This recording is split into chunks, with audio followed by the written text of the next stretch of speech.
A torcida fez a sua parte, lotou o Brinco de Ouro.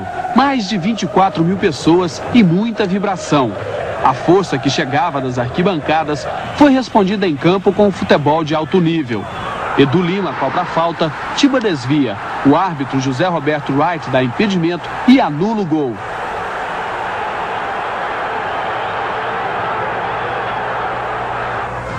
O Guarani não deixa espaço, sufoca. Neste lance, Tiba se atira na área. José Roberto Wright marca pênalti. Edu Lima bate forte e rasteiro na trave. Apesar da pressão, quem sai na frente é o Palmeiras. Evair é mais esperto que Missinho e faz 1-0.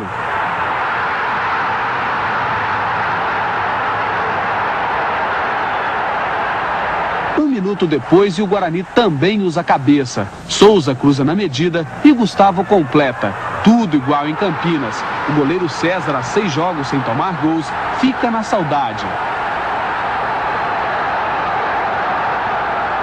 O lance mais discutido. Edilson de cabeça. A bola toca no travessão e não entra. O bandeira Edmauro Garcia corre para o meio-campo.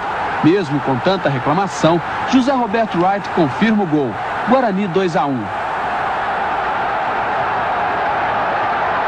Eu não tenho dúvida nenhuma, porque o trio trabalha em conjunto. O auxiliar foi muito convicto, ele viu a bola entrar e correu em direção ao gol. Eu não tenho nem o que contestar a marcação dele. No segundo tempo, o Palmeiras parece disposto a acabar com a festa, mas paga caro. Contra-ataque rápido, Edu Lima sai de 2, acha Edilson. Ele manda no ângulo. Golaço.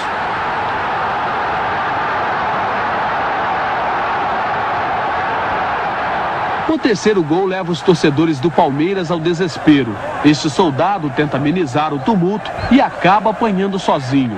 O reforço chega e mais violência. Um exemplo nem de longe seguido pelos jogadores. O Guarani segue melhor. Edilson escapa, devolve o presente e Edu Lima bate na saída de César. 4-1.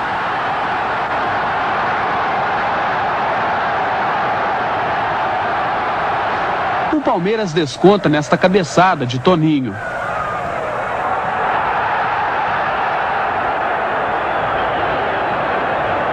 Mas a noite é a mesma do Guarani. Confira, Edu Lima chuta, a bola toca no chão, na trave e vai para fora.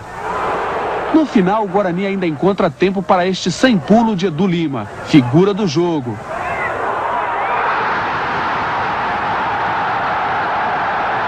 Guarani 5. Palmeiras 2. Foram 90 minutos que prometem esquentar ainda mais o Paulista nesta reta final. Um resultado que agora muda um pouco a situação. Palmeiras e Guarani dividem a liderança do grupo 2 com 6 pontos. Mas a equipe de Campinas leva pelo menos uma vantagem. Tem melhor saldo de gols. São duas partidas decisivas. Nós temos que ter calma agora. O jogo que a gente precisava vencer, nós vencemos. Mas não podemos esquecer que nós temos 2 adversários fora de casa, aonde a gente tem que ir em busca desses pontos. Temos ainda mais jogos, 2 jogos para cada um, e jogos novamente difíceis para os dois.